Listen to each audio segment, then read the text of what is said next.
The gut makes 80% of our neurotransmitters, so that's things like serotonin, GABA, dopamine. Those are just a few of the neurotransmitters that make us feel calm and regulated and happy. Just think to yourself, okay, if I was living off the land on a farm up north and I didn't have access to any shops, that is what traditionally humans are designed to be eating. At the supermarket, basically all the middle aisles are processed foods, and everything around the outside is the whole foods from nature.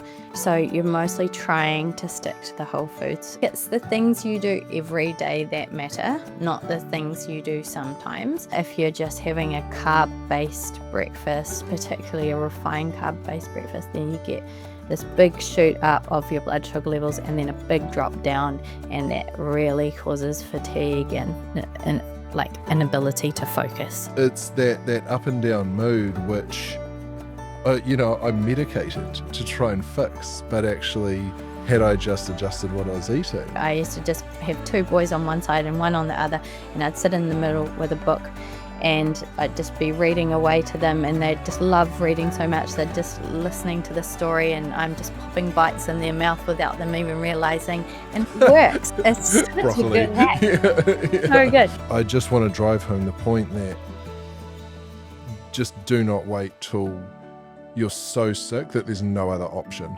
Everyone can do it. It's just about starting with one thing. Obviously, if we've talked about a lot of things today, if you look at it all, it can feel very overwhelming and too much. But you just think about one thing that maybe resonated with you today, one thing that we talked about that you are like, oh yeah, that is something I could do. All right. Abby, welcome to The Brave and the Wild. Thank you for being here. I'm excited to have you here actually because you've helped me a lot over the last almost year. And I think if you've got a notebook, if you're listening and you've got a notebook, this is probably one where it will be handy because I feel like this will have a lot of practical tips and tools that people can take away from it. Now, you're a registered nurse and you have been for 20 years, 25 years? 25 years, yeah. And you're also a mum, Mm-hmm. Outnumbered by 4 men, Yes, 4 males that's in right. your household. Yeah. And obviously a wife, and you run your company called Nourish Health and Wellness? Health and nutrition, yeah. Health and Nutrition. And like I say, I started working with Abby about a year ago, I think, probably a little bit under, to address a number of things actually. But what I've learned in that time, and what I kind of knew before but ignored, is the reason I wanted to have you on as a guest, because I think a lot of people will resonate with one or multiple things that we discuss. So to start with, can you just, I guess, tell me how you ended up doing what you're doing now? And you obviously started with nursing. How did you end up in nutrition, and why in a sea of nutritionists, especially on social media, are you sort of so qualified to have these conversations? Yeah, so I was quite lucky growing up. My mum really got into organic food and health and well-being when I was a teenager. So she started her own veggie garden and we started eating food from nature when I was, in my mid-teens. So obviously at that time you're not quite as receptive to it as an older person, but it really did make a big dent on me. And my mum is, yeah, still to this day, like really inspirational. She has worked in mental health for years as a social worker, basically supporting patients with mental illness to change their health and lifestyle with nutrition and exercise. And yeah, she's been amazing. And so, yeah, I just really followed in her footsteps in terms of nutrition. And yeah, I started off as a registered nurse and I've worked in a wide variety of settings, from pediatrics to blanket to women and children's health to, general orthopedics and general surgical, public health nursing, district nursing, that sort of thing. So I really love nursing, but I do struggle with the ambulance at the bottom of the cliff type of scenario. Yeah. And it is a bit of a rotating door with the same people coming back again and again. And when one of my eldest son became well as a little boy who was around 4, he had a a major issue with his gut health and immune system, and there was nothing in the medical system that could help us. And I ended up seeing a functional doctor, a pediatrician, who was an integrative practitioner. So that basically means, or functional medicine or integrative health is about looking at the root cause of why someone is unwell. And that just really resonated with me. I just love root cause medicine, and so she encouraged me to further education and look into functional medicine. So I retrained as a nutritionist, obviously still a nurse, and herbalist papers and things like that. So yeah, I really got into learning about nutrition, and obviously was already into exercise. I was really, really sporty all through my life and have kept that up. So I kind of knew about the importance of exercise, but yeah, nutrition and supplementation and treating the root cause, which then, led me to retrain. And I just thought, oh, I can't really continue working in the mainstream hospital system. And Yeah. so I started Nourish Health and Nutrition 13 years ago now, Yeah, okay. which, it's been going gangbusters ever since. So you sort of were quite, I guess, conscious from even even before you began that there was a link between mental health and nutrition. Yeah, definitely. I mean, it's so obvious when you can see it, Mm, and you know about it, but obviously if you don't understand the connection between nutrition and overall gut health and just overall health and well-being of your body to how that impacts on your mental well-being. I guess it's hard to pick up if you don't know, but as soon as you know, it's like, oh, it's just, there's no going back from there. It's just so important. It's absolutely fundamental to having optimal mood. yeah. I think it's interesting, like I was looking at your website actually the other day for a recipe, but I noticed on the about page we list all the sort of conditions and the types of work you do and Mm. the things you help people with.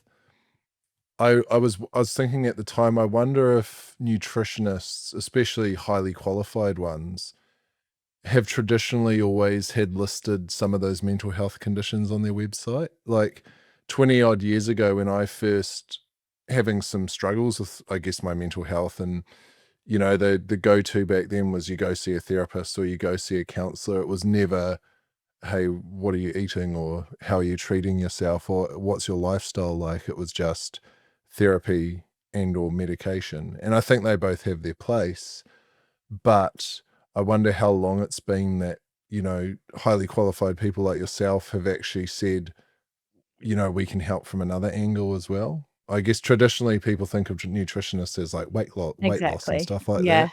It's just so like, I mean, obviously that is a side effect of getting yourself well is having optimal body weight. You see your muscle mass increasing, become a lot more toned, and you lose body fat, but that's not my focus, generally speaking. I mean, I do help some people with weight loss. I must say I love weight loss with helping perimenopausal or menopausal women lose weight, because there's just some really good little tricks that really help with that. Generally speaking, most people lose weight on the plans I put them on just by focusing on whole foods from nature, which is what I'm putting them on to try and improve their overall health and well-being, or their mental well-being. And the side effect of that, of eating a diet from nature, is that you let go of all the inflammation and fluid retention and unwanted fat in your body, and you start having a really strong, toned, fit body. That is the cool Yeah. side effect of this. So yeah, I don't particularly focus on weight loss, but it definitely always happens for most people. Yeah, it's interesting. I've been, like I say, working with you for quite a while now, a number of months, and I've lost more weight focusing on my mental health and nutrition than I ever did trying to lose weight. Do you know what I mean? Absolutely. Yeah. I needed like that stronger want to do it, which actually came down to how I was feeling, not how I was looking. Yeah, I think it's actually like a really poor motivator, weight loss. People always just say, "Oh, I'll do that tomorrow," or, "Oh, I stuffed up today, so I'm just gonna flag the rest of it," because they don't weight loss isn't such a huge driver, but when you're trying to avoid having symptoms, or you're trying to avoid feeling really anxious or low in mood the next day, and you can really see the connection between what you eat and how that makes you feel, then you become really, really motivated to keep away from the foods that inflame you Yeah. or make you feel unwell. So, yeah, it's exciting actually. You mentioned gut health before. Based on my knowledge, that sort of sits at the core of all of this, right? It's how we feel, a lot of also how we look, how we think. Can you explain why treating your gut well and why that link between your brain and your gut is so important for people to understand? Yeah, sure. So the gut makes 80% of our neurotransmitters. So that's things like serotonin, GABA, dopamine. Those are just a few of the neurotransmitters that make us feel calm and regulated and happy. Most medications are focused around serotonin reuptake inhibitors, or they might support dopamine. So when someone is needing support with their mental health, and the doctor might suggest those things, but we can actually do that naturally by really getting a person's gut optimal. If their gut is really inflamed and has too many bad bacteria and not enough good bacteria, and might have inflammation on the lining of the gut from food allergies or infections or just eating a lot of processed food or chronic stress, then we start to see that those good bacteria that make the neurotransmitters, that they all start to become very depleted, and then the neurotransmitters obviously don't get produced at such a high level, and then we start to see onset of anxiety or low mood, low motivation, that sort of thing. Also, like severe fatigue obviously can really affect mood as well. So, yeah, usually if we focus on the gut, making that nice and healthy so that there's minimal symptoms in the digestive system, we don't want to be getting bloating or burping or farting or pain or cramping or loose or constipated stools. Those are all symptoms, the body trying to say, hey, mate, my gut's not happy. Yeah, yeah. And we've got to try and kind of see what those symptoms are, and sometimes we do some testing, or sometimes we just focus on food and supplemental changes and get that gut really improving so that a person's good bacteria is really cranking, and then we see all those neurotransmitters really increasing. And then there's also like another side of it, which is obviously absorption of nutrients. If your gut's not absorbing the nutrients properly, it then can't allocate all those wonderful vitamins and minerals and phytonutrients to your brain and to your body. And so then that affects mental health as well. So, there's the absorption side, and then there's the neurotransmitter production side. But focusing on the gut is a really great way to improve mood. Yeah, okay. And actually my next question was going to be what are the main symptoms you see in people that do have that sort of unhealthy gut? But I think you've just covered quite a few of them. It can be sort of from how you feel, from the fatigue and the brain fog, and that's like I resonate pretty deeply with that. But then also the physical things like the bloating and what it's like when you go to the toilet, and skin issues and things like that. They can, I'm assuming, all be signals that your gut needs a little bit of attention. Definitely. Yeah. So basically, your body gives you a symptom when it is out of balance. It's its way of trying to say, hey, listen to me. I'm not happy. I don't like that. It's making me feel unwell. And so symptoms come in lots of different shapes and sizes, just depending on the person. It can be even joint pain, but it's still kind of coming from the digestive system type of thing. Yeah. So, yeah, mostly it is, symptoms like reflux or sore tummy or bloating or gas, either end. not having a nice form stool daily. Like, that's fundamental. When you have a nice form stool daily, that generally means that your gut is absorbing its nutrients well and allocating that nutrients through to the rest of the body, and then the byproduct is passed through. So I always say to people, you're having a nice sausage stool with a Nike tick at the end, then you're all good. Yeah. If it's I anything remember you other telling me than that. that, Yeah. Yeah. yeah, they're all like, "What?" But, you're really trying to aim for that, and if you're not getting, nice settled tummy, if you're getting symptoms and your stools aren't happy, then that definitely indicates that the gut is not in a good place.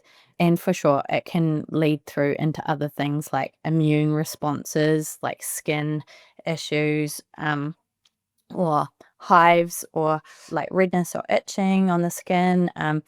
It can cause like allergic type symptoms, that sort of thing as well. So basically, if you've got any symptom that you realize is not in balance with, a normal way of being, then that's your body saying, I'm unhappy and I need support. Yeah. And I think traditionally, you have a symptom, or you have whether it's a skin condition or a cognitive symptom. I think a lot of people go straight to the GP, right? And it's like, okay, either in my experience, they can't explain it, or they can and there's a medication for it. But I guess what I've learned over the last few years is that, and this is through my own trials and tribulations with medications of various types, it's like actually changing what I was eating has shifted the needle more than any of those medications, especially in regards to my mental health has. Yeah, oh, definitely. I mean, just treating the symptoms is not always the way forward. Sometimes we do need symptom relief, but it's, in functional medicine or integrative medicine, which is the catchment of medicine that I work in, which is it's all about treating the root cause of the symptom rather than just the symptom itself. I mean, we do sometimes treat the symptom as well as the root cause, but it's about looking underneath that and working out why you're getting that symptom rather than just trying to suppress the symptom with a medication, because it will, generally speaking, mostly resurface again if you don't get to the root cause, and it can become worse and worse over time. Mm.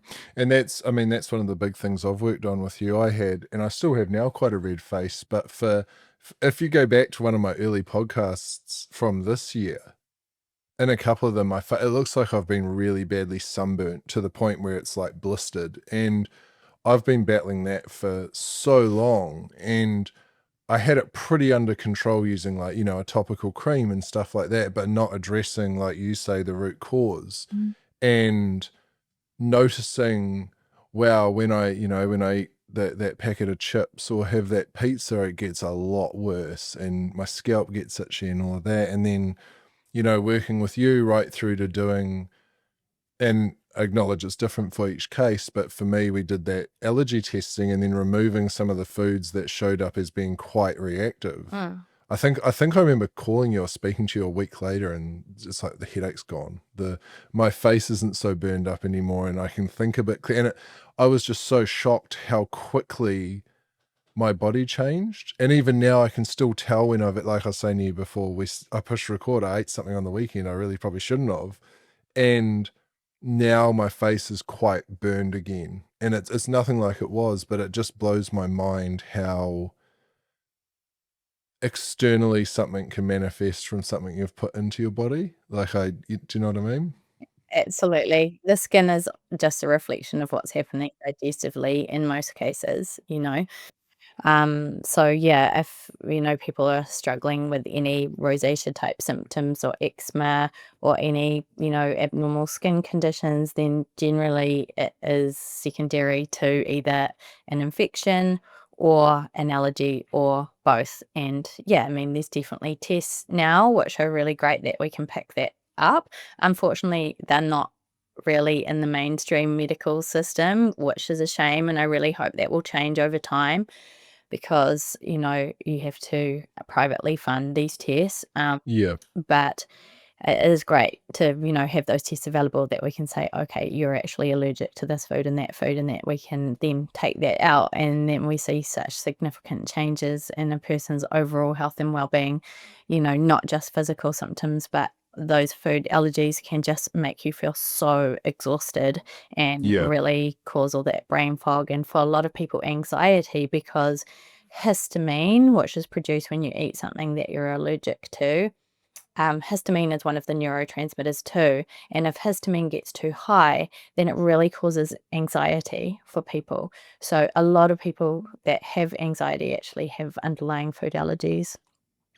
Yeah, that's interesting, and it's definitely not probably the first line thing you think of when you think of treating anxiety. It's like go to a therapist, get a book, try some medication, even if it's some calming vitamins. But it's like maybe you are allergic something to something that is causing this, or at least exacerbating the symptoms. You know? Yeah, I mean, obviously, counseling and cognitive behavioral therapy and all sorts of other great therapies are really great, specifically if you have, things like post-traumatic stress, or, some really stressful event that's triggering those symptoms, and those therapies can be amazing.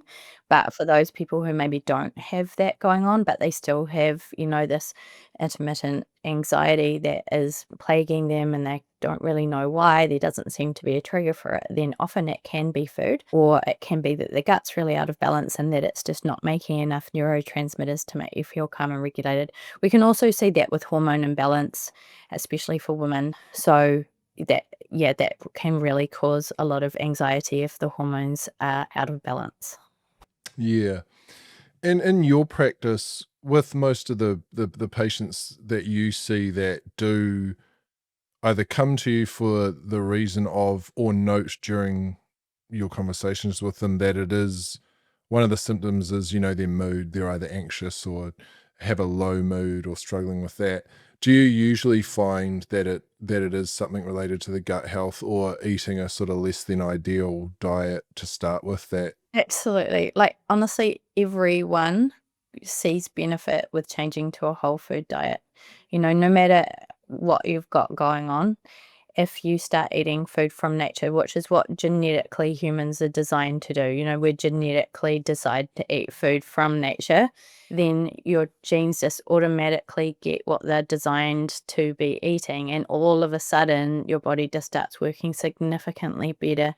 So that's just something that everyone can do, moving away from processed packaged foods that kind of do not serve our health, generally speaking, to more towards eating those whole foods. And then all of a sudden, your gut bacteria start eating all this great fiber from the fruits and vegetables.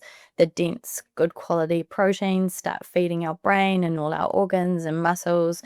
And there's just all these great, phytonutrients that fill our body with wonderful nutrients that give us energy and make us feel happy. So, I would say across the board, the majority of people feel really great with that. There is the rare occasion that, if people are allergic to the food they're eating, or if they've got some other complex issue going on, then they might not feel good doing that. But that would be very rare. The majority of people would feel so much better eating a whole food diet from nature.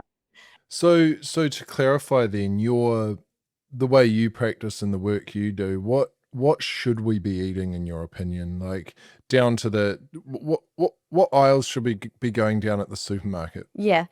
So, like, obviously, nutrition is really polarizing. You jump on social media or online and you just see all these different dietary theories, and it can be really hard to think about what's the right thing for you, But I think how I just try and get most people to see it is that, we're designed to eat food from nature, and nature just always has our back, Like, if we connect into nature, we spend more time outside, we exercise in nature, we get in the ocean, we spend time outside as much as possible and we eat the food that's from nature, then our body is basically ticking all the boxes of what it Mm. needs.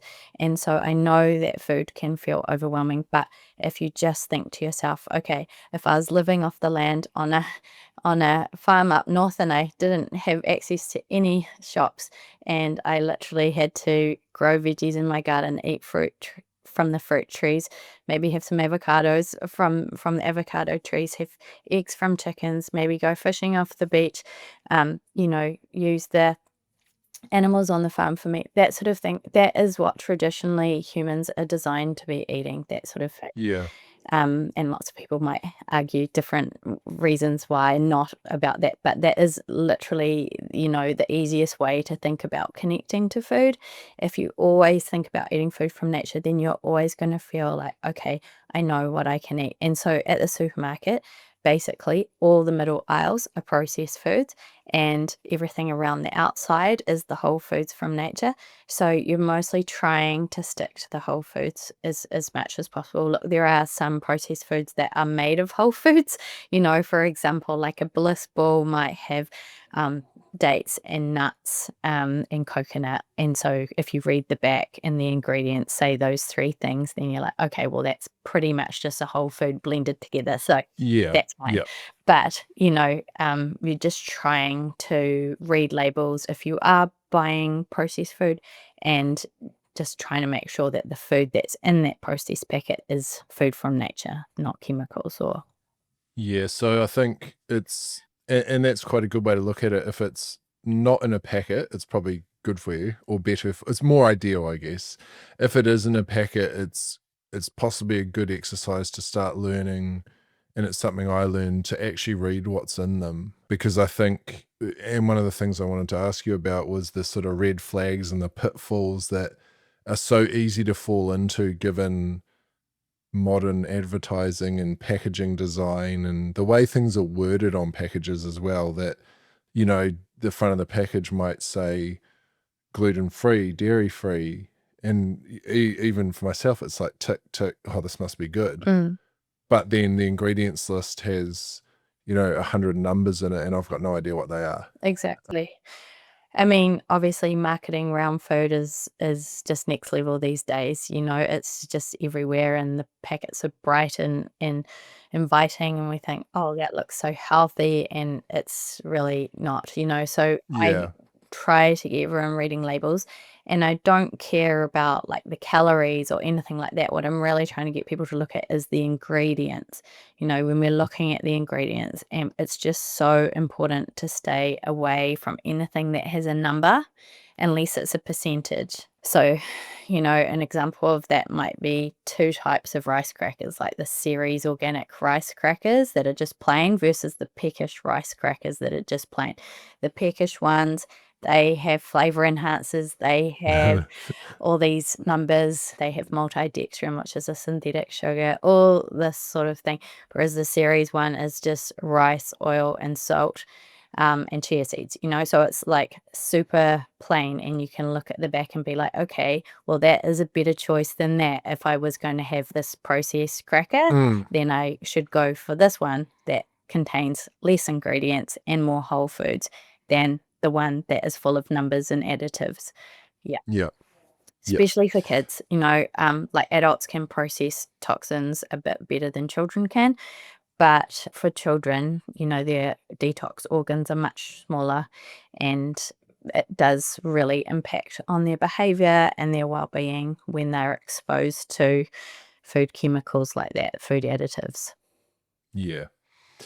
Skipping back to your cracker example, are there any other common food examples you can give me that people generally think are really healthy and a really good option, that kind of aren't so ideal or aren't as ideal as the packaging makes them out to be? Sure. I mean, there's like so many, like, it's just everywhere. But like one that gets everyone is the harvest pea chips. Yeah. Everyone thinks that they're gluten free, just pea made of peas, but they just have so many ingredients in them that are not natural, and they have MSG in them. They have all these anti-caking agents and stabilizers and things like that. And if you read the back, you're like, oh, this really does not come from nature, So there is another brand like the Ceres Organic or the Serious Popcorn brand, and they also do pea tips, and theirs is just literally like pea, corn, salt, coconut oil, I think. So it's much better if you're choosing to have like a processed snack like that you go for the better The more ideal one. brand. Yeah. Yeah, So of yeah. course, both of those things are just dust. They don't give us Yeah, nutrients. yeah, yeah, There's nothing that's gonna really give us any nutrition in those foods, but it's much better to go for the one that is, without all the additives in it, yeah. than the one that contains it all. Yeah. So just to recap then, the whole foods from nature, that's your root vegetables or your salad vegetables, all the stuff you could grow in your own garden if you wanted to. And then, all the meats. What about dairy, eggs, seafood, all of that sort of stuff as well? Yeah, so for sure, all that is, I mean, dairy is just a little bit of a problem sometimes because it can become really highly processed.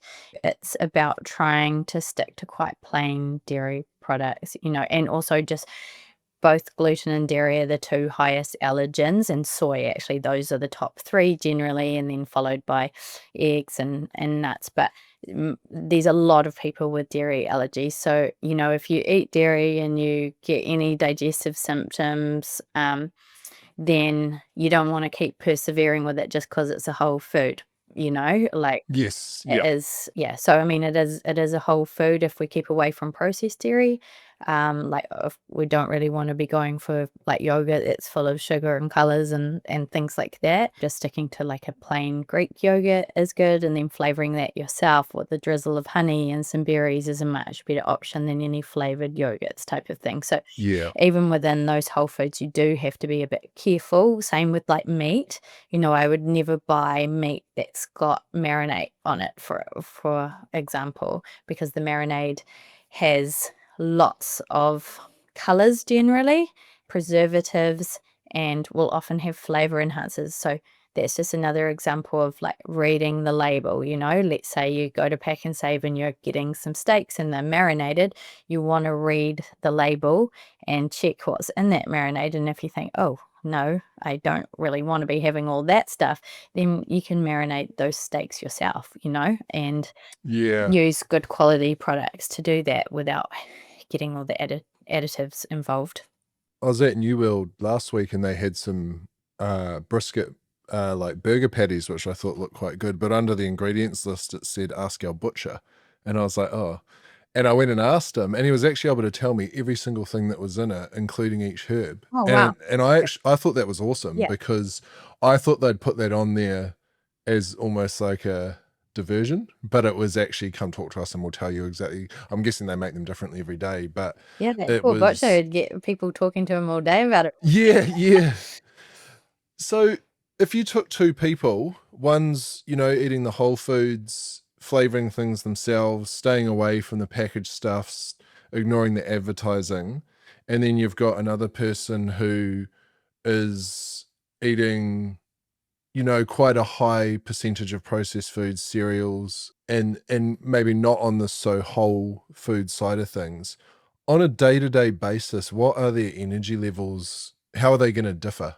Everyone's obviously different just based on your genetics and how you process things. There's always the random person who can smoke and not develop lung cancer and, eat Yeah. whatever they want and they get no symptoms at all. But mostly, most people who are eating a processed diet would definitely carry too much weight generally and feel low in their energy levels, and their generally overall digestive health and immune system would not be as good because they're putting in foods that are not designed to be eaten by the human body, really. Whereas a person who generally focuses on a whole food diet is generally not putting anything in that makes their body unwell, and they're usually functioning at a much higher level. But obviously, there are, you know, exceptions to every rule with that. Yeah, the superhumans Yeah, that don't get affected by anything. exactly. Yeah. So my, I guess, limited knowledge of blood sugar, the whole foods diet, well, not even diet, just eating whole foods in general is going to keep your blood sugar a lot more stable, which I'm assuming is the contributor towards, I guess, in practical terms, like, the mid-morning slump or the mid-afternoon slump and I guess, through to sleep, right? That's definitely a really big contributor, but even if you ate something that was, say, lower carbohydrate, but was still just full of additives and preservatives and things like that, it would just make your body really tired and you wouldn't be able to function as well and wouldn't be, as motivated and focused and might have brain fog and that sort of thing. But for sure, carbohydrates really affect our blood sugar levels. For example, there was a good research study done on teenage boys, and they gave them two different types of breakfast. So one side of the research study had oatmeal, and the other side, and oatmeal's considered a whole food from nature, and then the other side had bacon and eggs and avocado and fruits and things like that. And the blood sugar levels of the group that just had the oatmeal shot up and Yeah. then crashed down because they just had entirely a carbohydrate, whereas the group that had more protein and it was balanced with vegetables and fruits, they had really balanced blood glucose levels. They didn't have a big spike. They were just nice and even. And so they had much more focus and attention, and they were able to learn a lot better than the kids that were having that with oatmeal. And oatmeal is like considered, a whole grain. So the Yes, spike is yeah. much less for oatmeal than it is to something like a refined cereal like rice bubbles or wheat bix or cornflakes. And then obviously they get even worse than that, which is like all the coloured ones, the Fruit Loops and the Nutri-Grain, which is full of sugar and all those sorts of ones. The more refined and sugary it is. So when we're thinking about fueling ourselves and our children for the day, it's so important to start the day on a protein-rich breakfast that they can step out and go to kindy or school, or parents or older kids can go to work and be really focused and attentive and have a nice good mood. But if you're just having a carb-based breakfast, particularly a refined carb-based breakfast, then you get this big shoot up of your blood sugar levels and then a big drop down, and that really causes fatigue and like inability to focus and stuff like that. Yeah. Yeah, so we're going to discuss very shortly balancing those meals out to, avoid those just eating a big plate of carbs at once, basically. Yeah. How detrimental or how detrimental are those blood sugar spikes on us? And I think for a lot of people, you probably don't even realize it's happening. And like for me, I spent my whole life just thinking that, at mid-morning and mid-afternoon, I'd want to fall asleep. And counteracted that with coffee usually. But those blood sugar spikes, I'm guessing, especially for children, aren't very good for us.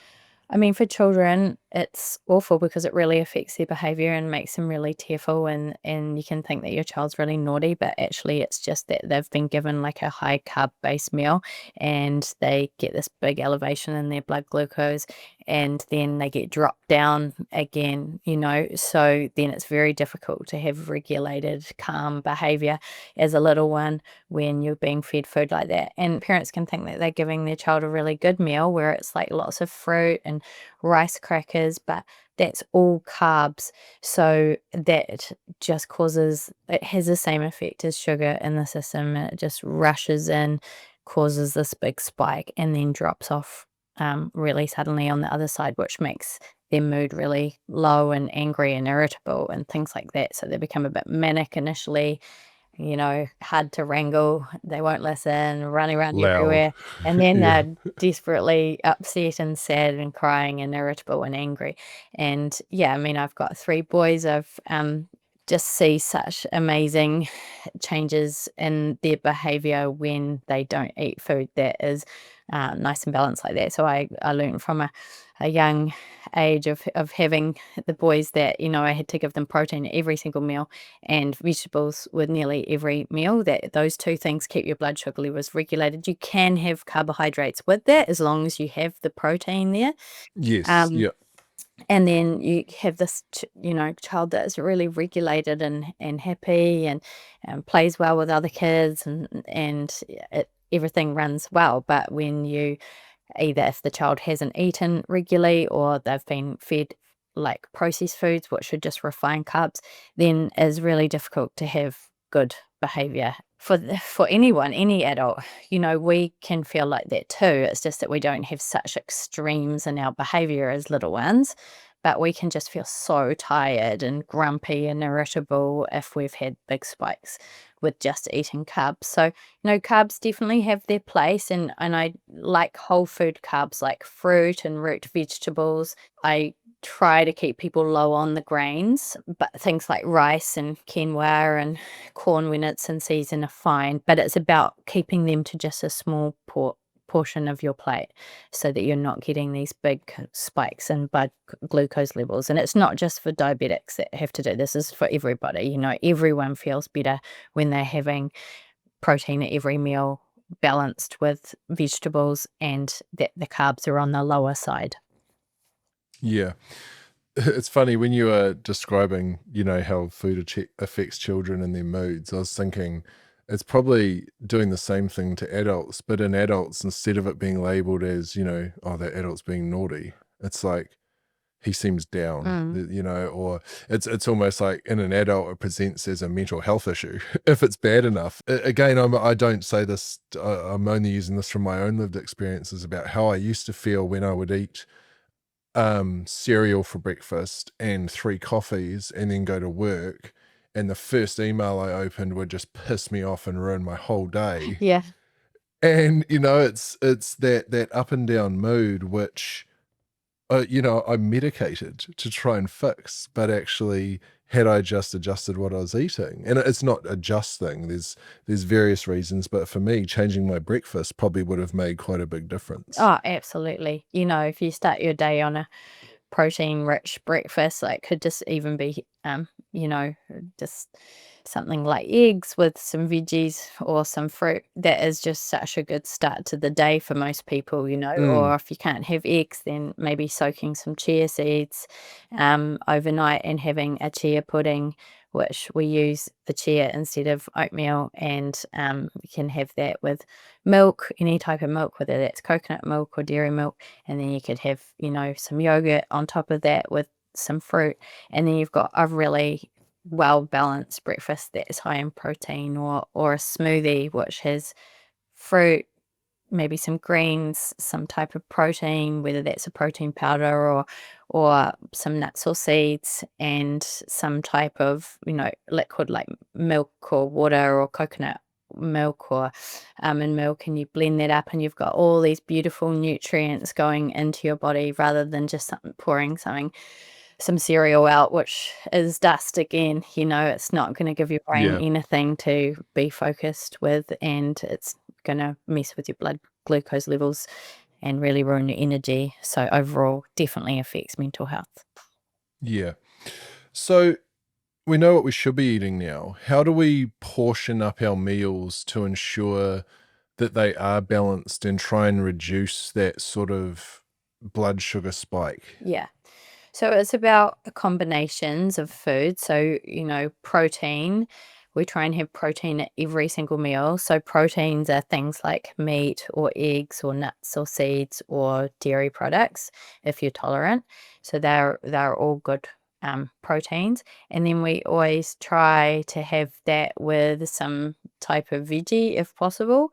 And then there can be a carbohydrate there as well. So for adults, I try and get most people to follow a ratio of half plate greens, veggies, quarter plate protein, and quarter plate carbs. For kids, that can be slightly adjusted where it goes to a third carbs, a third protein, and a third veggies and fruit. Yeah. yeah, those ratios are great because you can still have the carbohydrates. They're well balanced with the protein and the veggies, and it stops that blood glucose level spiking. So that generally helps everyone have really good energy. It's really good for digestion because, like, if you compare that to, like, say, a pasta meal where you just have a plate of pasta with a little bit of chicken on it, Yeah. then that is just, you know, most of it is carbs, and you're going to feel really tired off the back of that, and have low motivation and low mood and be irritable and things like that. Plus it's hard as on the gut to digest. So if you slightly changed that pasta meal and you had just quarter of the meal pasta, quarter protein like the chicken, and then you had like a side bowl that was like a nice salad or some steamed veggies, or for kids it could be like a little platter of chopped fruit and veg, then you're really balancing that nicely, and then you have good digestion, optimal mood, optimal energy, that sort of thing. As an example, what would be a typical sort of dinner in your household, and what would be a typical, I guess, lunchbox that your kids take to school and maybe that your husband takes to work? Well, I've got teenage boys, so they're pretty hungry. So I try to make big meals at night. So we have like lots of roasts, lots of barbecues, that sort of thing. I will do like pasta meals sometimes, but I always use gluten-free pasta, and yeah, just try and keep the carbs a bit lower. So I always try and cook once so we can eat twice, because we all like to take leftover dinner for the next day. That is definitely the best lunch to have, is the same dinner that you had the night before. So I'm always trying to get all my patients to do that. Cook once at dinner time, but make a bigger meal and roll that over to lunch the next day. So whatever you're eating for dinner, you also eat it for lunch next day. Then you get 2 lovely dinner meals a day, rich in protein and lots of veggies, and that is just a winner. So yeah, whatever we're having for dinner, like tonight, we're going to have like a roast beef, and that'll be with some roast potatoes and kumara and pumpkin, and then it's always served with a nice big salad, and on the salad it will have like unseasoned greens and veggies, and then I usually put fruit on top of the salad too. Not everyone's into fruit on their salad, but my kids really love it. It makes them eat all their veggies. It it's good, I reckon. I Yeah, like it. I love it. Some people look at me like I'm mad when I say fruit in salad. Yeah, so then what I would do tonight is that I would have, containers out for the next day. So my husband's a builder, and he is, big 6-foot guy, trains every day at the gym and stuff. So he needs a lot of nutrition. So I also need the leftovers, but I don't need as many carbohydrates as him, Yep. based off my age. And as women get older, they tolerate less carbohydrates. It makes us put on more weight the more carbs we have as we get older. So, yeah, I would just have exactly the same salad that we have for dinner, and then cold meat would go on top of that, and then there might be some roast kumara and pumpkin that might go on top of that, and that might be the lunch meal. In his lunch that he takes off to work, we'd also have maybe a couple of boiled eggs in there, some nuts, some fruit, maybe a smoothie, generally like a chia pudding with some coconut yogurt and berries on top. So it wouldn't just be that meal. Yeah. Yeah. But that's a really good hack though, the cooking twice at dinner, because it probably avoids going to a bakery or, having to panic make something not as ideal for lunch the next day, but it takes out the planning, it takes out even having to make lunch, especially if you're busy, and it's actually something that I've been doing. And I work from home, but it's still nice to just go downstairs, grab it out of the fridge, and it's ready to go versus having to always cook something. Yes, Um, absolutely. Like, it's a no-brainer, honestly. Once you get into it, it is just so easy. No matter what you're doing, you can just scoop up your lunch out of the fridge and off you trot, and you've got it. Like, it's nice and easy. I have to admit, I used to have a really bad habit of cooking my lunch for the next day, but then eating the whole lot at dinner because I was just hungry. So I guess plating it up or having, like you said before, having your bowls out ready to put the food into is probably quite a good idea. Yeah, I mean, I learnt long ago that I had to plate up everyone's meals. If I just put Yep. everything in the middle of the table, then the boys just eat everything and like Yeah. there's nothing left over. So I always plate up onto plates, and I always have the containers for the next day that get done straight away, and then they're just done, and you don't have to worry about meal prep, you don't have to worry about doing it the next day. It's just all organized, you know. So yeah, for the kids, look, they love leftover dinner too. There's not always enough to have like the It'd same. have to be a big. It'd have to be a big dinner to feed everyone the next day as Exactly. well. Yeah. I do try to have, like, say, if we do like a pasta meal or something, then they'll always take that the next day, or like a homemade fried rice, then they'll make enough that there's always that for them the next day. But they always have a lunchbox that's full of chopped fruit and veggies, and then there'll be always some type of protein, usually either some meat or some biltong or something along those lines. And then, yeah, generally like a sandwich, which doesn't always, like, sandwiches are, they just they're just dust. I mean, with my kids, I give them paleo bread, so that bread is Yep. really high protein and super nutrient Yep. dense, but I don't massively love sandwiches. If we're just using normal wheat-based bread, it's not very nutrient dense, but yeah, things like nuts and some dried fruit and things like that, bliss balls, some home baking. I do lots of paleo baking. So paleo means no grains, no dairy, whole foods from nature. Yep. So it's all like high protein. So I might do like a banana bread that's made of almond meal and bananas and maple syrup and coconut flour and eggs and things like that. And you end up having this nice banana cake, but it's actually just all whole food. It's not like Whole an Foods. Edmonds Yeah. cookbook type one. Yeah. So that's the sort of stuff they eat. Do you have any tips for parents on finding balance with their kids? Because I'm not a parent and I don't pretend to understand what it's like to, well, I mean, sometimes I do, but I try not to understand or to judge because I don't know what it's like to have screaming children who want McDonald's or who want to go to the birthday party where they're going to have McDonald's or have the party food. How do you, obviously, you would have been through that with your children. How do you find still some of that balance, but still give them that childhood experience of going to McDonald's, and Yeah. having the happy meal? So, like, it's the things you do every day that matter, not the things you do sometimes. So try not to sweat the occasional meal that is not in balance.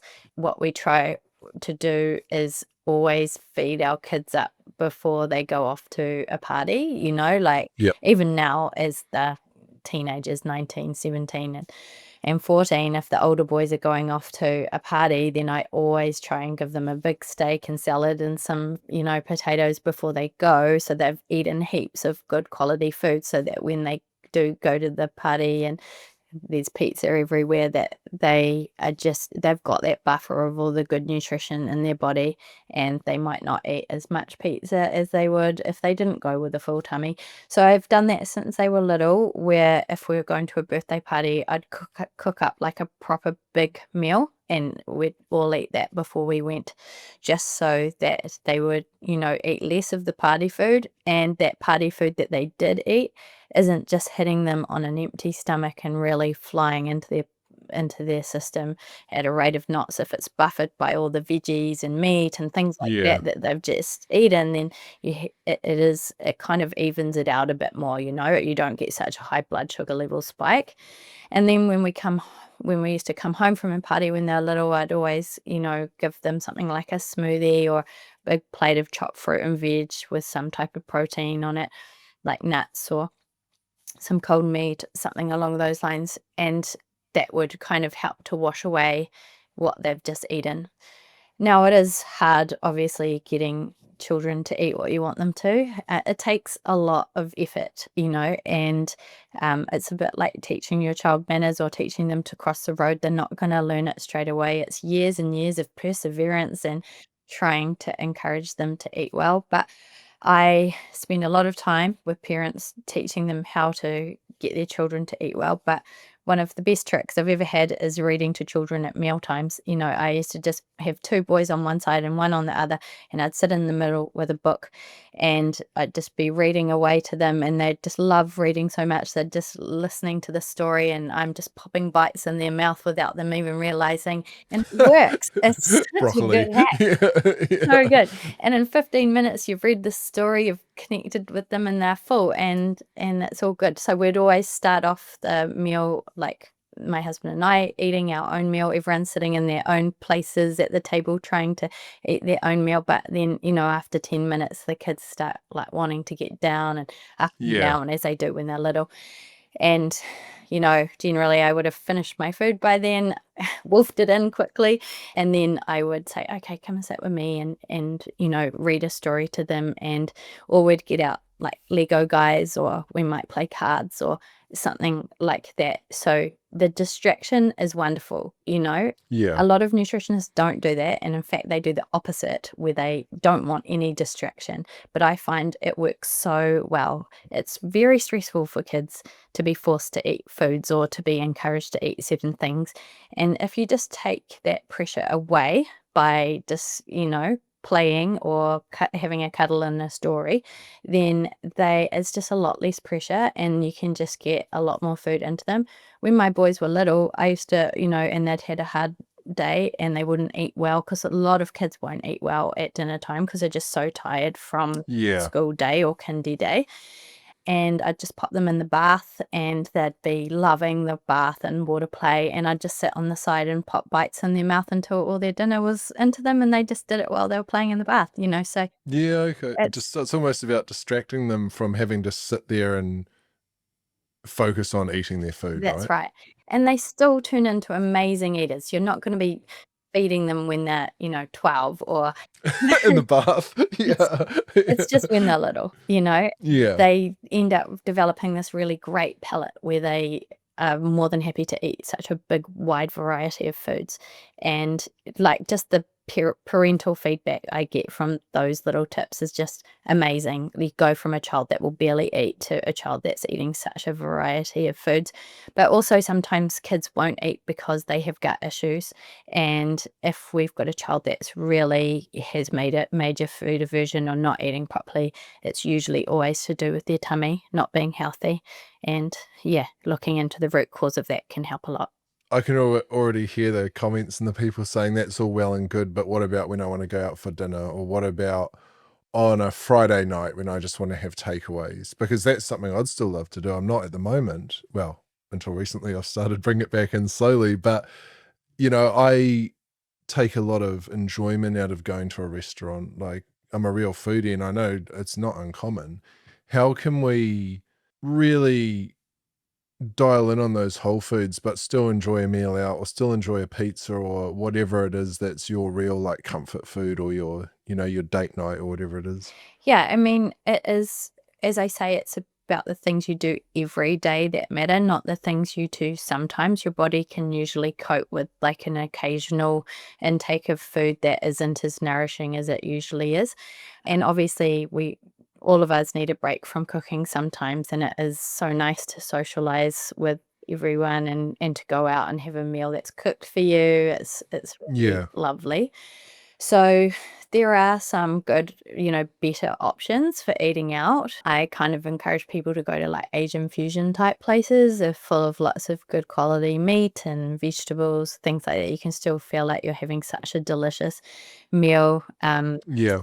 And it's actually pretty good for you, that sort of thing. Like takeaway wise, there are definitely some takeaways that are a bit better for you than others. Obviously, just like McDonald's or pizza or KFC, they're a mess. They will knock most people around quite severely.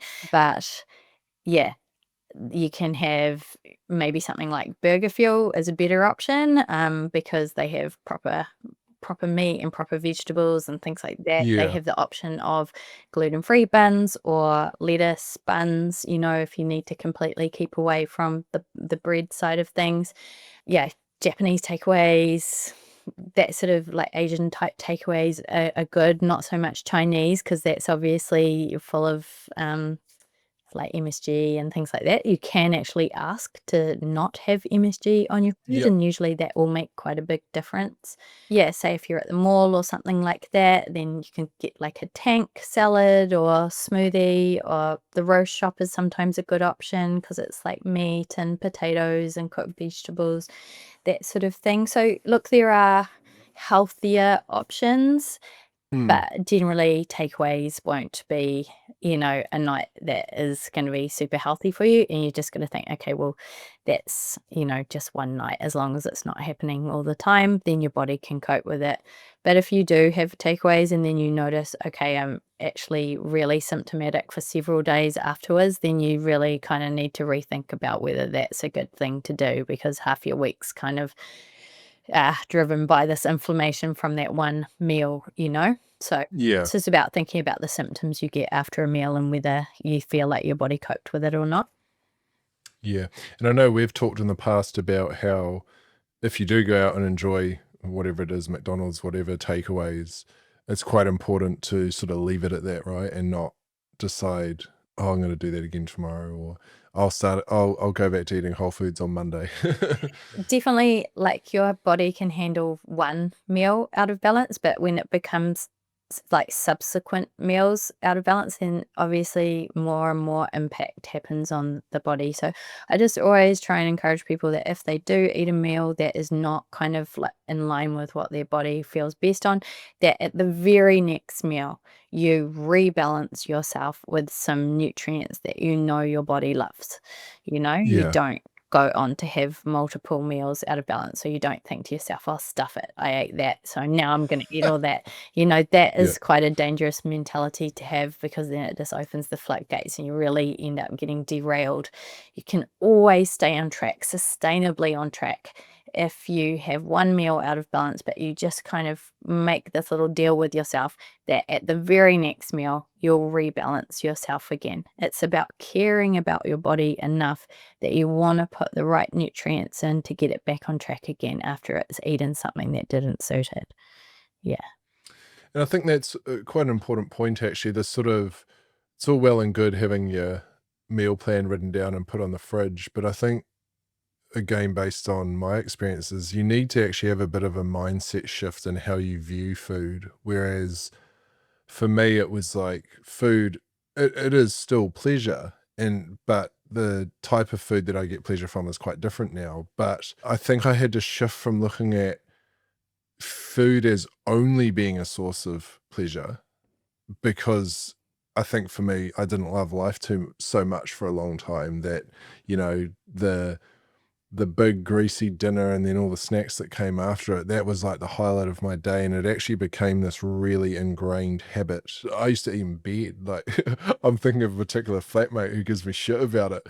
And it's like, thinking back now, I can't believe I used to do that every night. And to now, where I look at food as, how am I going to feel after I eat this, or how am I going to feel tomorrow, or I've got something important I want to do tomorrow, how can I eat today that I feel really good tomorrow to be able to do that, and there's definitely still, it's a work in progress, but for me, that mind shift was the thing that made it stick. Mm. Because before I met you, I've had awesome advice from awesome people, and I never listened to it because I never wanted to. I wanted to keep sitting down at night, in my own little world and eating all the stuff that once I'd finished, I'd go to bed feeling horrible about. And it became this cycle of, I assume it's, emotional eating was one of the things I came up when I did a lot of research for this episode. And one of the biggest, I guess, things mentioned on Reddit, actually, when it comes to mental health and nutrition, was the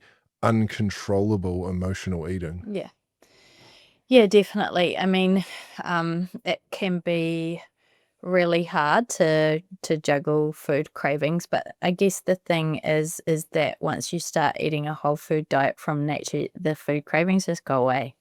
Mm, You just don't have to wrestle with that every day. When you are eating processed foods, lots of sugar and high carbohydrate based foods, the sugar cravings are insane and the food cravings are insane. It is such a mentally tough road. It's just not worth it. No. It's like on the other side where you are eating whole foods from nature, you just feel so good. You just don't even think about it. And it's hard to kind of explain that to someone that's in like the depths of being in the food craving Yeah. like environment where they're like, oh my God, I just need that. And if I don't have it, I'm gonna, feel like this. And it's like, just give it a few days, like just start eating Yeah. this way. And you crowd out the foods, you basically just start eating breakfast, morning tea, lunch, afternoon tea, and dinner of whole foods and pumping that food into you. Just don't miss a meal, just get it all in. Every time you feel hungry, you're like, more whole foods. And what that does is it crowds out all the processed foods. There's just no room for them anymore because you've got to hit those other meals. And all of a sudden, the cravings go away because your body is actually getting the nutrients that it wants. Food cravings are your body's way of saying, hey, I want something. I'm out of balance. And we have to listen to those cravings and interpret them. So the body's never saying to you, hey, mate, I want a packet of Oreos, like it. Yeah. Sometimes it feels like it is, I must admit. But it could be saying it gives you a sugar craving for nearly everything that it wants. So, Yes, that's very true, actually. yeah, or a Yeah. carb craving, sugar or Yeah. carb, generally speaking. And so it's saying, hey, I want that you're getting this sugar craving or this carb craving, and it's trying to say, I'm thirsty, or I have sat in front of a computer for hours and I need to get outside, or I'm tired, let me have a rest. Or bored. I think boredom's a big one. Boredom is a It's big like, one. Yeah, for yeah. sure. Like the dopamine's just not been hit, and then our body's like desperately wanting some dopamine and we seek to food to get it. Where it's like actually just going for a walk out to the letterbox and back is actually a good way of just resetting yourself for a second, like so we've got to kind of interpret what the cravings are saying and say, okay, what is it you need? Okay, I haven't actually had a drink for hours on end. So, yeah, let's have a drink of water and see if that sugar craving's still there in 10 minutes. Nah. Mm. Oh, good. It was the thirst. After dinner, that's where a lot of people get their cravings, their food Yeah. cravings, after they've Yeah. eaten a big nutrient-dense meal, and then they're like, "Oh, I need chocolate," or "I need biscuits," or something like that, and it's, "No, you don't. You've just had a big meal," but your body is generally asking for some fluids at that time. So I usually get people to make like a herbal tea and sit down with that, and once you've had a few sips of that, all of a sudden the cravings just go away. Or I'll get people to, when they're having that experience, I'm like, okay, just get up and walk outside, check your letterbox and walk back. And by the time they've done that, their sugar cravings have gone. So it's just Mm. about changing the little loop in your brain that's saying, I want this, I want that. You just get up and do something else. I think it's also like any habit, right? Whether it's healthy or unhealthy, the more you feed that habit, as in, you finish your dinner, the minute you sit down, oh, I could have a biscuit. Every time you give yourself that biscuit, it just makes it the next night is worse and worse and worse. And like you said, once you remove that sort of that dopamine hit trigger, you can get the same thing from other means. That's what I found anyway. Whereas I used to take that deep like dopamine pleasure from sitting down and just eating a massive pizza covered in tomato sauce Mm. frequently, to now, okay, I've finished my dinner, I'll do something else. You know what? I am still hungry. I'll heat up a little bit of coumarin chicken that's left over for dinner, Yeah. or have some nuts and an apple. And since stopping eating sugar, fruit just tastes of like fruit and had never tasted that great to me. But now it's like, holy shit! Like I've tried all the different apples because some of them are just amazing. And I think your taste buds change and what you take pleasure from changes. And like I said to you a month ago, I had a pizza again, which was probably the first one I've had this year, and it was a million times better than when I was eating them a couple of times a week. And I thoroughly enjoyed every bite and ate it really mindfully, and then I stopped at that. So yeah, that Look how far I think you've it's come to be able to do that, it's great. oh, yeah, didn't think I'd ever be able to, be I mean, honest. it's amazing, and it is just a learning curve. You've just gotta like, there will be when people first start eating this way, it's not a perfect road, There will be meals that you think, "I shouldn't have eaten that. I don't feel good after that. Why did I eat that?" Then you just think to yourself, "Okay, that's okay."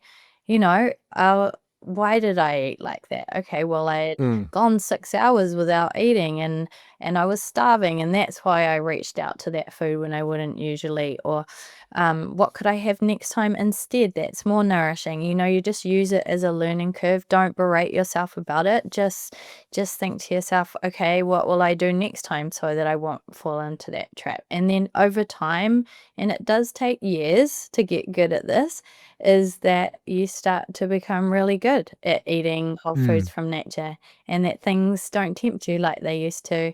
And you can be really strong and have really good willpower and stay really on track, but it takes a long time, and there's lots of little bumps in the road, and it's okay. You just rebalance yourself at the very next meal and just don't sweat it. Yeah. Yeah. No, you're very right there. There's a couple of other things I want to touch on that popped up when I was researching what I think would help people to gain some knowledge about. And the first one's hydration, especially in the realm of brain fog, fatigue, I think productivity at work, all that, the real cognitive side of things can be so affected more than people realize by being adequately hydrated. Yeah. I think caffeine intake really affects people's hydration. It is a diuretic, which means you actually lose water when you drink caffeine. And I think a lot of people just spend a lot of their day drinking caffeine and not really drinking any water. I don't really mind how people get their hydration in, whether it's like a smoothie, whether it is like a herbal tea, whether that is water, but you're trying to get around 2 liters of water in a day. I don't love, because I specialize in digestive health, if people drink a lot of water on top of their meals, it can make their tummy really bloated because it dilutes stomach acid. Yeah. So I just try and say to people, drink water between meals, then you have optimal digestion. But yeah, just have a water bottle and sip away. Try and make the water bottle glass or stainless steel, and you're not having plastics going into your body. That really helps with hormone balance. And yeah, just sipping away, that's the trick really. And just being careful not to get yourself dehydrated, but with having too much caffeine, like stick to one caffeinated drink a day, max. Mm, Yeah. mm. And what about hydrating with an ice cold beer? Because I used to do that a lot as well. Like most Kiwi boys do. Yeah. Yeah, I mean, alcohol definitely gives us a dopamine hit when we first start drinking it, in about the first quarter of the drink. That's when we get that real dopamine rush, that feeling of, yay, I'm having a drink and I feel really good. But that is where it kind of stops, is that in that first drink is where you get the dopamine, and you don't really get it anymore from that point. And Yeah. the alcohol actually turns into a depressant and depresses our central nervous system. And that's why if we drink too much, we can't walk properly and we're slurring and we're sleepy and grumpy and all that sort of Yeah. thing. So, alcohol intake, I just try and encourage my patients to just drink on special occasions. Try not to just drink because it's Friday or because Mhm. it's Saturday. Try to Or Thursday or Yeah, Wednesday. that's right, every single night. All of us have fallen into traps like that at certain times, but it's not good for our body, obviously, to drink alcohol daily. It's really severely impacts the brain long term.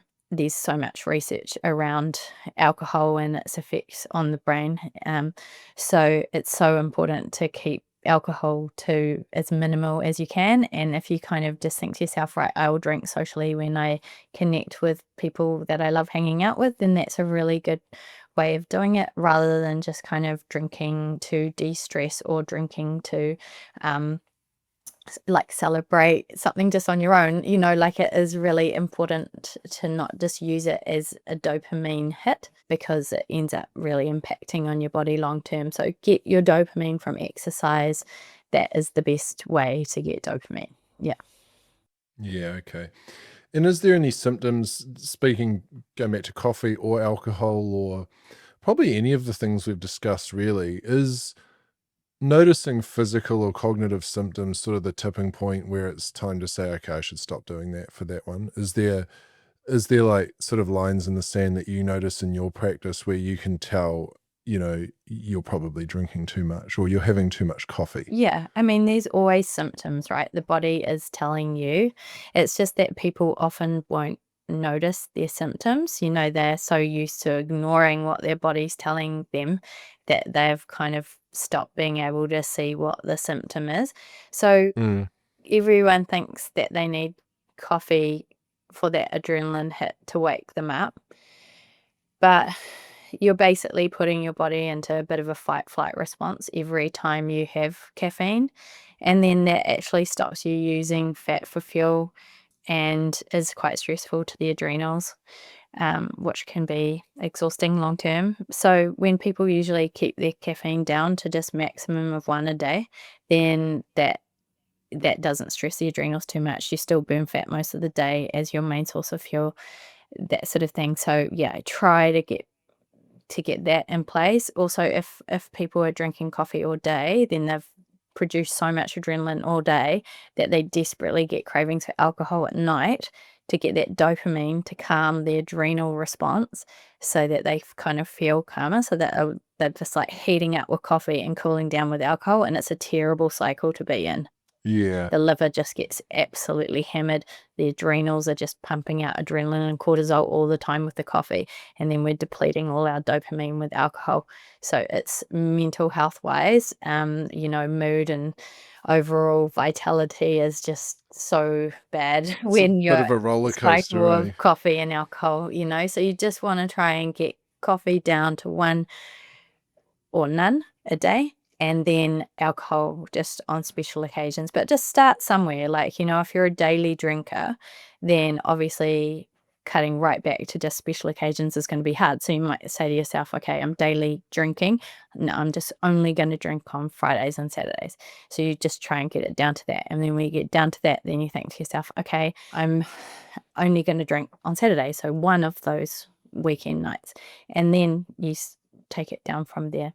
And it's good to have little replacement drinks, like you could get yourself some kombucha. That's like a good replacement for beer type of thing. Instead of fizzy, kind of makes you feel like you're having something. Yeah. Trying to change your routine a little bit, like maybe going to the gym or doing something that creates a bit of dopamine, some type of exercise where you would usually want to have the beer. So if you think, okay, as soon as I finish work, 5 o'clock, that's when I really feel like I want my beer, that's when I'm going to go to the gym, or that's when I'm going to do some exercise to try and Mm. get my dopamine up so that I don't feel I have to reach out to alcohol for it. Because obviously exercise is wonderful for our mental health, so it's a good swap. Yeah. And I just want to highlight something you said at the start of that about, most people don't notice or they ignore the symptoms of when something in their lifestyle isn't serving them that well. The first exercise I ever did with you actually was that week, or I think 2 weeks, where every day or morning I checked in with what I'd eaten and how I felt, and a pattern arose quite quickly. And I noticed that, and I was like, "Holy shit!" And I think that could be quite a good exercise for anyone who doesn't feel amazing to actually just, and I just did it in Apple Notes on my phone every time I had a meal, just high level, what it was, what if I put flavorings or oil or whatever in it. And then at the end of the day or the next morning, I'd just check in with myself and say, how do I feel? I'd look in the mirror, how's my skin? And the patterns became so apparent so quickly of what I was doing that didn't really serve me. Yeah. And that to me was, I think, the thing that really sort of cemented in my mind, okay, this time we're going to do it. After probably 15 years of every year saying, this year we're going to do it. Yeah. And it's like, holy shit, like this is actually a huge contributing factor to how I'm experiencing life. Absolutely. I mean, I think deep down we all know what we've got to do to be well, like we Mm, have that little voice inside us that says, "Oh, you really need to stop drinking so much," or, "God, you've already had 2 coffees today and now you're having another one, we should probably have an actual meal rather than." It's about listening to the voice that is trying to help you be the best version of you and trying to turn down the voice that's the negative voice that's like, "Nah, stuff it, just do it anyway." Yeah, That's yeah, guy. But yeah, the yeah, food and symptom diary is awesome. And, for the people listening, they could absolutely do that at home themselves where you write down, okay, what did I have for breakfast? How did I feel after? What did I have for morning tea? How did I feel after? If you just kind of write down after each meal how you felt, then you start to notice patterns of, oh, every time I eat bread, I get so bloated and distended, like, oh, every time I have that meal, I feel really tired, all those sorts of symptoms. And then you start to pick it up and think, oh, okay, maybe that doesn't feel so good. What I could adjust that tomorrow and just take this out and see whether I still feel like that. Um, yeah, and it really helps us to try and work out what it is that could be making us feel a bit yuck. We definitely don't want to have symptoms, when your body is symptom free, that's the best place to be, that's where we all should be aiming for, like not having pain, not having anxiety, not having low mood, not having bloating or distension or joint pain, all those symptoms, headaches, sleeplessness, all that stuff. That's your body saying, hey, I'm not good. Help me. yeah, Yeah. yeah. I think sleep especially is quite a huge marker for a lot of people. Like what you do during the day leading up to sleep is really going to impact how you sleep, and it's I find it a huge struggle regardless of what I eat or do. But I think I noticed that, and I noticed when I did that diary with you that the days that I didn't have the balanced meals that I should be having were the nights that I was really wide awake, or I'd fall asleep and then wake up at 3 o'clock Yeah. like ready to go to work. I mean, the liver is very active in the middle of the night. It cleans itself in the middle of the night when all the food has stopped coming through the system. If people are waking up in the middle of the night, it means their liver's under pressure. It's struggling. So if you're, wakeful in the nighttime, that's your liver and it's saying, hey man, you shouldn't have had that alcohol, or I've had way too Mm, many coffees today, or I didn't get any veggies today. So I'm just dealing with all this carbohydrate and protein and I got nothing to wash my body with. So the liver absolutely loves greens and vegetables and fruits. That's what cleans it. And so really amping up those foods really helps the liver to work significantly better. And the things that are liver loaders, alcohol, coffee, stress, like really high gluten-based foods, lots of breads and pastas and things like that. If you think not, I mean, this isn't even if you're allergic to gluten, this is just from a glue perspective. If you mix flour and water together, it makes glue for paper mache, and that's what just goes yeah, it through your does. poor liver every time you Yeah. eat like a big pasta meal, then it has to suffer the consequences of Mm, that.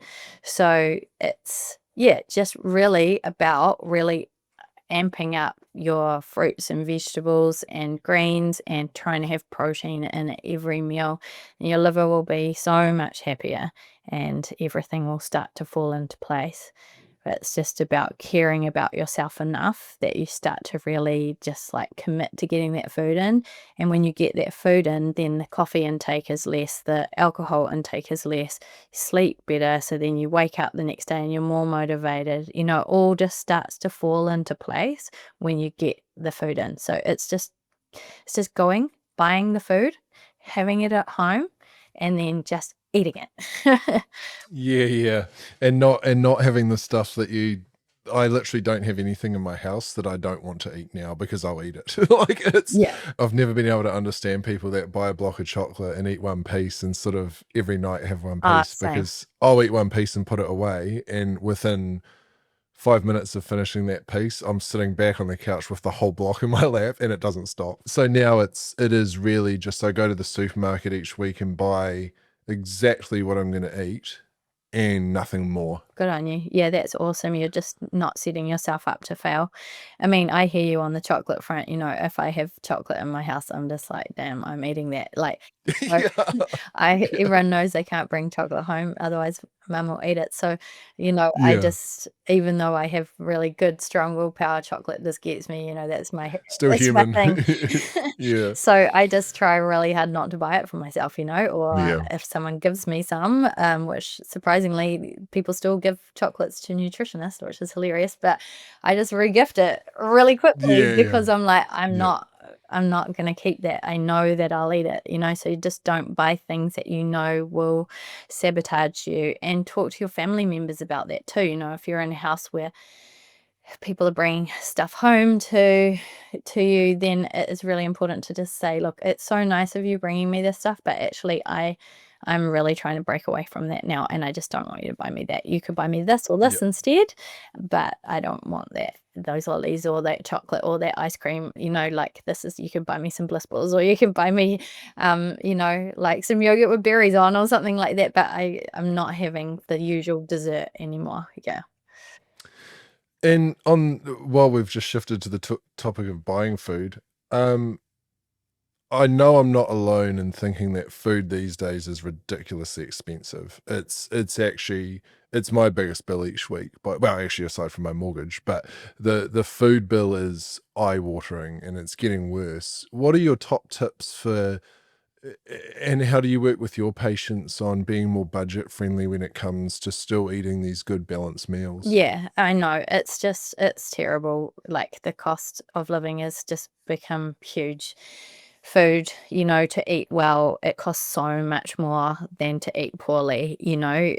Someone who has their shopping trolley full of bread and noodles and biscuits and things like that will have a much lower food bill than someone Yeah. that has meat and veggies and fruit filling up theirs. So it's really not fair. But the thing is, it's about priorities, and it's about what you really value.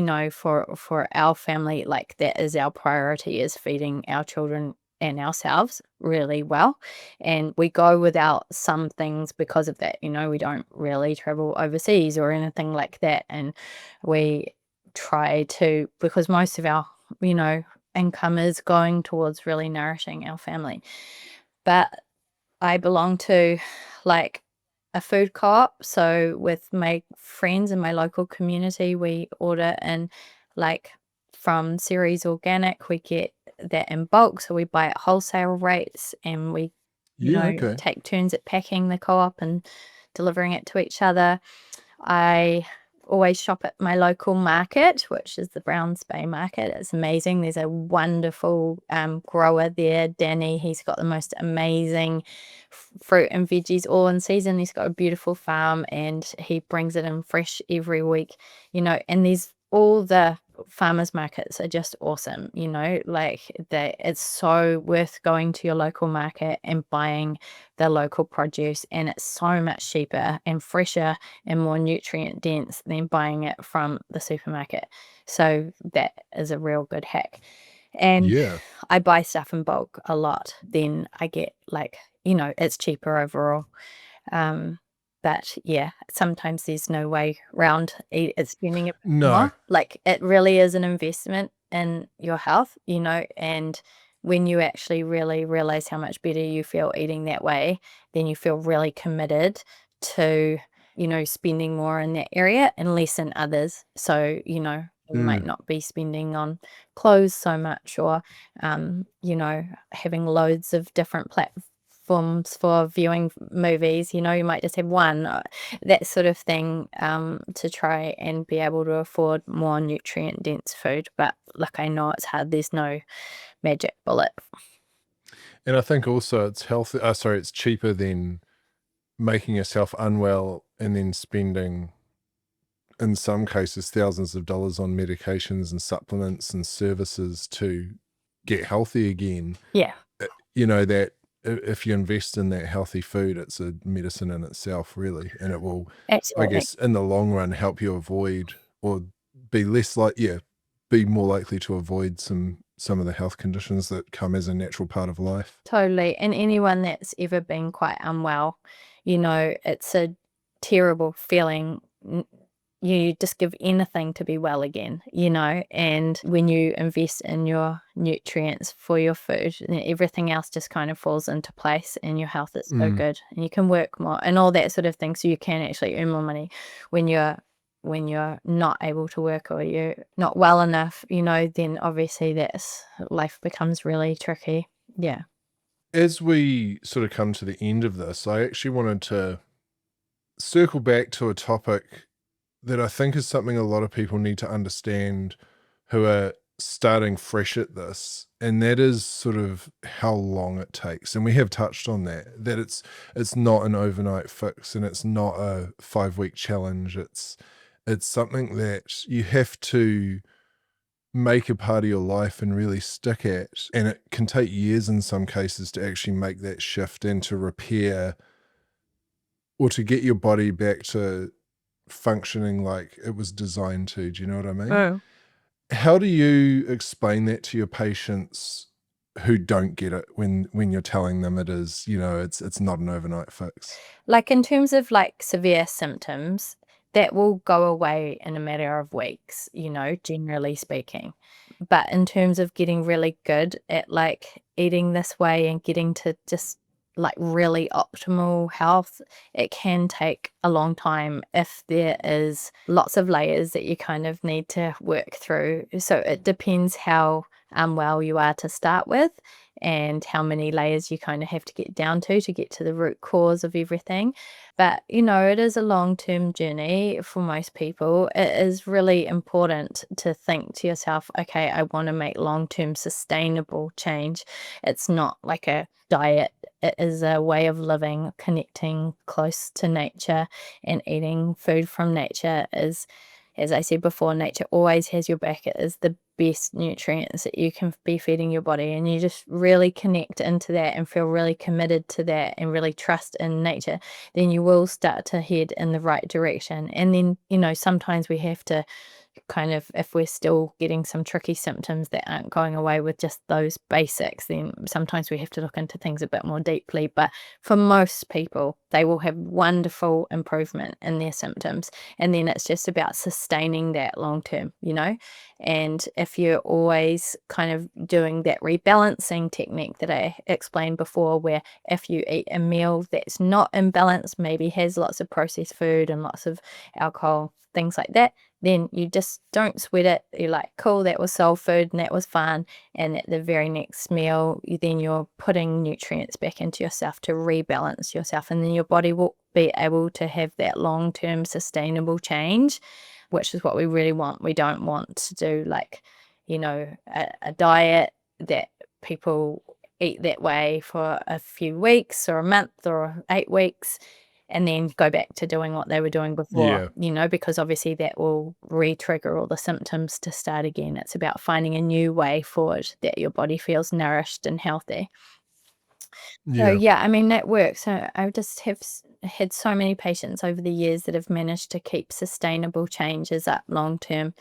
And I still get messages all the time from like patients that I had years ago just saying, I just wanted to let you know that, everything's still going really well with me and the kids and we're still eating this way. And, because you become so committed and so in love with it, you just feel so passionate about like nourishing your body and caring about yourself, and it's just the best place to be. You just feel so happy, it's so Yeah. worth it.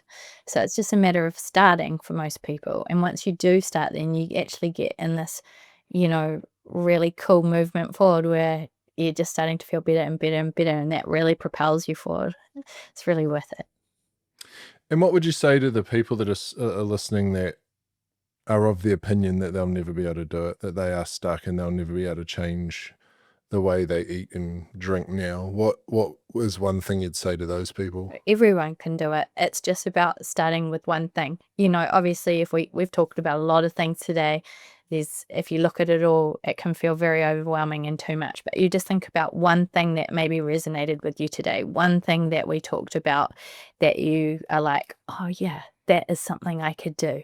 And you Mm. start on that and you put that in place. And once that is in place, then you think, okay, well, what's the next thing I could do? Okay, I could do this, right, and put that in. And that's what slow sustainable change is, just doing everything gung-ho, absolutely everything at the same time. It's quite overwhelming to keep that up. But if you just layer it in slowly, then eventually it just becomes a habit. And, it's just part of your everyday life, and it's actually not hard to maintain or sustain. It just keeps going. So the slow sustainable change, that's what I just want everyone to kind of think about and think, what is that one thing that resonates with me? I'm going to do that and start there. And I think if I can throw a point in there, I've used myself as an example a bit in this discussion. I didn't actually mean to, but I don't pretend to talk for anyone else, and I don't know anyone else's situation. But if I could go back 10 years and actually really make some meaningful change, I would. Like, I waited till I was very unwell, and it's been a very, very hard year to even start to feel better. And I often think, imagine if I'd done this 10 years ago. So the point I'm trying to make is, don't wait till you're sick to do that first one thing that you've just been talking about, drink one night less a week, or have a smoothie for breakfast instead of a bowl of Nutrigrain. Like, I just want to drive home the point that just do not wait till you're so sick that there's no other option. Yeah. For me, it worked. It forced me to commit to it, but I wish it wasn't the case. I wish I'd done it on my own accord, and had the mental strength to just stick to it, not because if I don't stick to it, I, end up in bed for a week. And it's just actually having the knowledge, right? Like what we're doing Yes. Yep. today is we're obviously trying to educate people that there is a way out of feeling anxious and overwhelmed and low in mood and unmotivated and unwell, that there is a way that they can move forward and start to feel better. And sometimes people just don't know that this is available, like don't actually understand the impact that eating like this can have on you. So I think, hopefully people today will just really get the fact that, your mood is so affected by your food, and that you can just start by making a few little changes, and that will make you feel a little bit better, which will give you a bit more motivation to do the next thing, and so on and so forth. And it just builds slowly, and absolutely anyone can do it, even if they're right at rock bottom. Yeah. And it really is that snowball effect. Once you do the first thing and you see, holy shit, that actually changed something, or holy shit, I slept better last night. Okay, what can I do next week? What's the one thing I can do next week that will shift the needle even more? And the more you do it, it's like compounding interest. It just gets bigger and bigger. It's exactly it. Yeah. Just as a final question, what do you want everyone out there to keep in mind about how we educate the next generation, our kids? What do you want the kids to know, so that when they have kids, there's a big change, because they really are the people that need the education now. We're adults, we're big enough to make our own decisions, but they in a lot of cases are having their decisions made for them. What's the big thing you want the next generation to benefit from? People don't realize, or parents don't realize, that their children's DNA is really being consolidated in the first 10 years of life. So if you imagine it's like a spring that's stretched open, that DNA is quite vulnerable to environmental factors. So that could be toxins from the environment, it could be processed foods, stresses, that sort of thing. And a lot of adult diseases are actually formed in childhood from eating food that is heavily covered in pesticides, or like high in additives or things like that. As a parent, you get to entirely choose what your child has. You're the one that does the shopping. You are the one that's presenting that food to that child. And if you could give them the gift of health, that is that you feed them a nutrient dense diet until they won't let you do it anymore. It's about trying to just continually show up with giving them nutrient dense whole foods from nature, and helping them to learn to love nature and be so grateful for the food that comes from nature, what nature provides to us. I mean, it's just a miracle when you think about bees pollinating flowers and then fruits and vegetables growing from that. It's just so wonderful, and children are just in awe of that stuff. It's about educating them about those things, about how the nutrients from that food becomes part of their body, and it keeps their body healthy and strong. I always try and get parents to talk to their children about like the army in their child's body. Our army is our immune system. It's also all the good bacteria that live in us, our microbiome, and that army, it needs to eat food from nature. If you feed the army food from nature, then the army is really strong. It fights away baddies, so no viruses and bacteria can make them sick. They have really optimal health, and you're giving your child like amazing knowledge and amazing health long term if you focus on giving your child whole foods. And I know you can feel like it's mean not giving them processed foods, but you're protecting them from that. They're going to be exposed to processed foods as teenagers and as young adults. It's about protecting them now, giving them those foundations of optimal nutrition while they're young, so their DNA becomes really consolidated and strong, and that they're much more likely to bounce back to a whole food diet, nutrient dense diet when they're older. And most kids will do that, as they become older, in their 20s. Will come Yeah. back round and circle back round. So, yeah, it's just, as a parent, really committing to doing that and really focusing on whole foods, and it's just so great for kids. It's just amazing. I think that's an awesome place to finish this. And just a note, every podcast episode I've done, and I've had various guests on, men, women, nutritionists, free divers, knife maker, hunters, soldier, every single one of them has made mention about nature being beneficial for their health. And it's usually in regards to mental health, but every single one of them, whether it's the ocean or the bush, it's usually one of those two. It's been a topic of discussion about how healing it is. And now in regards to nutrition, the same thing. It's interesting how many episodes I'm going to be able to get in a row where that's brought up and from what direction. I find that fascinating, actually. It's just amazing. It is. I mean, nature just is the best place in the world to be, It's just so important for all of us to be as connected to nature as possible in all realms, Yeah. And finally, if people want to connect with you, what's the best way to do that? Yeah, they can just jump on my website, which is nourishhealth.co.nz. They could just message me from there. That's definitely the best place. Via email, I'm not great at replying on social media, but I will every now and again. But yeah, I do have pages on Instagram and Facebook as well, where there's lots of photos of food. Instagram particularly is good. There's heaps and heaps of photos of the food that I feed myself and my kids. So that's pretty motivating if you want to have a look on there. Yeah, I think I was actually going to bring it up before. If anyone wants an example of, the discussion we had about dividing up your plate, especially to build a balanced meal, your Instagram, which is Nourish Health and Nutrition, one word, has endless examples of balanced plates, balanced lunch boxes, smoothie ideas, all that sort of good stuff. Yes. And your website actually has some awesome recipes on it. I've made a lot of them now, and they're really good. I actually had the chia pudding for breakfast this morning. Oh, that's awesome. So would I. Yeah, it was really good. Well, Abby, thank you so much for joining me. I think people will take a lot of practical advice away from this, and I will put all your contact details in the description where I post this. And if anyone's wants to get in touch or just get some more information, again, the website or the Instagram is probably the two best places to connect with you. Yeah, for sure. Thank you for having me on. I've really enjoyed it. No worries. I really appreciate your time. Yeah, anytime. It was great.